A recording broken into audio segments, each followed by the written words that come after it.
Pregame is one of the best times to capture absolutely amazing footage when you're filming sports. So in this video, we're going to look at 3 different shots from 3 moments during a typical sports pregame, and I'm going to break down all the techniques that I use to capture cinematic footage in each moment so that you can film better sports videos. Hey, what's going on? My name is Peter Sorellis. I'm a videographer and editor from Toronto, Canada. I specialize in sports videography, and pregame is one of my favorite moments in a sporting event, period. I think pregame is better than the game itself or post-game for videographers because there's so many opportunities to get absolute bangers. And I haven't made a video dedicated specifically to how to shoot a good pregame. So this is going to be that video breaking down some of my favorite shots from the Grey Cup playoffs that I recently filmed for the CFL. So this first shot here is an anthem shot, and this was filmed on the Sony FX3 with the Tamron 35 to 150 f2 to 2.8 using a variable ND filter. It was filmed in 4K 60 with the aperture at f2.8. My shutter was at 1/320, and my ISO was at 800. Now when I'm filming the national anthem, I'm usually focusing on more than one player over the duration of the anthem, finishing on the player who is the most important for me on that day because I want to get their reaction when the anthem finishes. Usually they'll point up to the sky or something of that nature. But I wanted to focus on this player specifically in this moment because I noticed that he had stepped forward and had a bunch of other players behind him.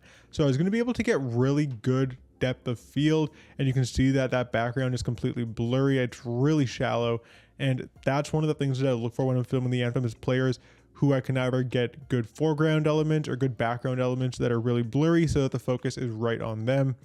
And there was also really low key, which is high contrast lighting in this game. Of course, this is played outside and the sun was shining super bright, which is something that can create challenges for videographers because you'll get different white balances all over the field depending on where the sun is and what parts are sunny and what parts are shady. But when you have a subject who's still like this, it gives you the opportunity to get some really cinematic looking stuff. I think that the contrast on this player's face just makes this shot so moody. It's a really edgy look that I think is perfect if you're building anticipation to the start of a game. And when I do have these low-key lighting type of environments, I like to usually film so that I'm positioned on the player's side where the shadows are, and the highlights or the bright side of the player's face is on the opposite side. I just think that this makes the shot look a little bit more moody. So you can see in this shot, I've moved myself a little bit to the player's left and I'm filming the shadowy side first. Overall, I think this shot's just beautiful. The player's super focused and just looks so locked in. The shot is tack sharp. The lighting's perfect. The background is so blurry and the stands are packed. Like, I'm just super happy with it and really wanted to include it in this video for that reason. But like the anthem in general is just one of the times that I think I get the best shots in pregame, and hopefully after watching this, you can get some great shots during the anthem as well. So this next shot is filmed on the Sony a7 IV, the Sony 20mm f1.8, and this is on a gimbal. It's filmed in 1080p 120 frames per second in S&Q mode. My aperture is set to f2.8, my shutter speed is 1/400, and my ISO is 1600. And you may be wondering, and like just first off, why I'm shooting with a 20mm f1.8 lens and stopping it down to f2.8. And that's because I want to make sure that this lens is tack sharp, and I find with most prime lenses with really fast apertures, when you stop them down like a 3/4 of a stop or a stop, you end up getting much sharper results, especially around the edges. And realistically, I didn't need to shoot this at f1.8. I'm shooting this wide really because the stadium is absolutely packed. There's lots of theatrics in this pregame, and I want to make this really good environment look larger than life. So there's no point in me making the entire background completely blurred out. That's more something I would do if I was trying to hide something in the background.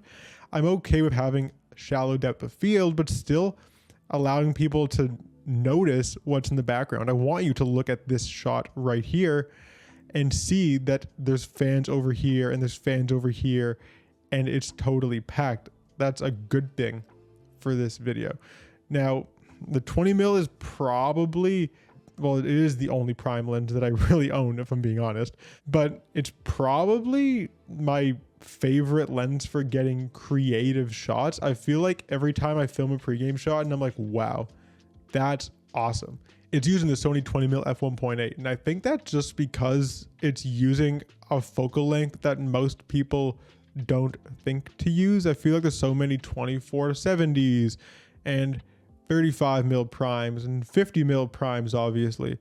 But no one really walks around shooting with a 20 because it limits you in so many ways. But if you can get creative with how you use it, then I think it can be really good. So in this shot, for example, I'm using the A7 IV on the RS3 Mini, and I'm just parked around this goalpost here waiting for this player to run up at me. And my goal as the player runs past me is just to get my lens as close to him as I possibly can, get him in focus, and get a really shallow depth of field, and then follow behind him and show the wide expansive stadium. So he's running up, we have some fireworks that go off. I was hoping he would run on this side of the pole and he didn't, so that's not the best part of the shot. But then right here I got super lucky. He runs right past me, I'm about to get close to him, and then he sticks his hand out and runs his hand right in front of the camera, giving me a really nice foreground element while my focus is on him. And this is autofocus, by the way. And then he goes right past me. And my goal as he turns past me and I slowly run after him is to try to get this shot as symmetric as possible with the two lines of cheerleaders. Ideally, if he was, rather than here, just over here in the middle, or if I could have moved myself a little bit faster to get over to the right and frame him up that way, that would have been ideal for me. But I still think it's a really good shot. And like, this just does exactly what I wanted it to do. So really happy with that one. Now this next shot is filmed on the Sony FX3 with the Tamron 35-150 f2.8 in 4K 60 frames per second with an aperture of f2.8. My shutter is 1/125 and my ISO is 800. And now this shot is really interesting to me. You're probably wondering, how did I get in here? This shot is kind of a nuts angle, and I'm actually crouched really small like this, holding my camera up in the middle of this pile of players. I saw that they were all huddling around to do their pregame speech, and so I quickly weaved my way through all the players, got to the guy who was about to start talking, and then knelt on the ground and got as low as possible. I literally could not move a muscle in there, and my setup was super compact. It was, you can see this guy's camera. It was essentially this, but without the top handle and without the microphone, because that would have been too big. And this Tamron 35-150, I have a love-hate relationship with it because it's the lens that I use the most for pregame specifically. And that's because it's always able to get the job done in a pinch. I would have loved to film this shot at 20mm to get a little bit wider, but I can't use the 20mm for all of pregame because there's so many things I'm going to miss. It's more of a situational lens like I was talking about in the last shot. But here I was able to zoom out my Tamron 35-150 and pick off this shot really quickly at 35. If I had to change lenses really quickly, I wouldn't have been able to actually weave my way into this huddle and get to the position I got to. I was the only person who got this shot because I was able to be so nimble. And that lens is what allowed me to actually get in there and get a usable shot.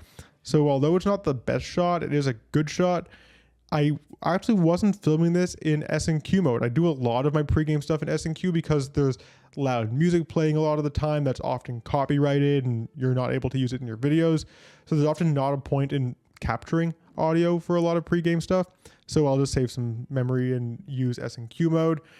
But for this, I specifically switched S&Q mode off and went back to 4K 60 with audio because the audio for this is going to be really key for telling the story of the game. If you actually listen back to this audio. Remember what they said? What, 9th place? 9% chance? I'll die out there before I lose, bro. The player here saying, "I'll die before I lose," really establishes stakes, and you don't need the audio to be the cleanest. It is muffled a little bit by his mouth guard, and this is actually just the onboard camera microphone because I couldn't fit the microphone that I had on top of the camera and still get in this huddle, going back to being nimble. But even though it's not the cleanest way to capture audio and it's muffled, you can clearly hear what he says because of how close I am to him relative to any music or anything like that playing off in the distance. And this audio was actually a driving force at the start of the video that I ended up editing to recap the Grey Cup, which is the game that this was shot for. A couple of final things to say about capturing pre-game and post-game and pretty much any type of shots for sports that aren't the game itself. Get creative. That kind of goes without saying, of course. Videography is a creative endeavor. Film at different focal lengths, use different lenses, use different stabilizers, put yourself in as many different positions around the arena or the field that you're filming at as possible. And just think of as many creative ways as you can to capture the same action. It's really easy to get complacent and sit in one spot and just film everything that passes you. But you're gonna get much better results if you use a couple of different lenses over the course of your pregame. You shoot some establishing shots from certain vantage points, and then you shoot some players from different vantage points, and then mix all that stuff together. It's gonna give your footage a lot more variety, and I think you're really gonna enjoy the types of shots that you get if you do mix it up and push your comfort zone a little bit. So that's more or less how I shoot pregame, and these three really key moments being the anthem, player runouts, and huddles or pregame speeches that you kind of have to capture to establish your story. So if you like this video, please subscribe to the channel because I post videography and video editing tips and tutorial videos similar to this one on a regular basis, and would love to have you around for that. These videos are all color graded using my football video LUT pack, which are the LUTs that I use to color grade all my football videos. So if you want to make your videos look like this, then you can go check out those LUTs on my website. The link will be in the description. If you have any questions about anything we talked about here, please drop it in the comment section. I would love to chat it up with you down there. And until next time, peace.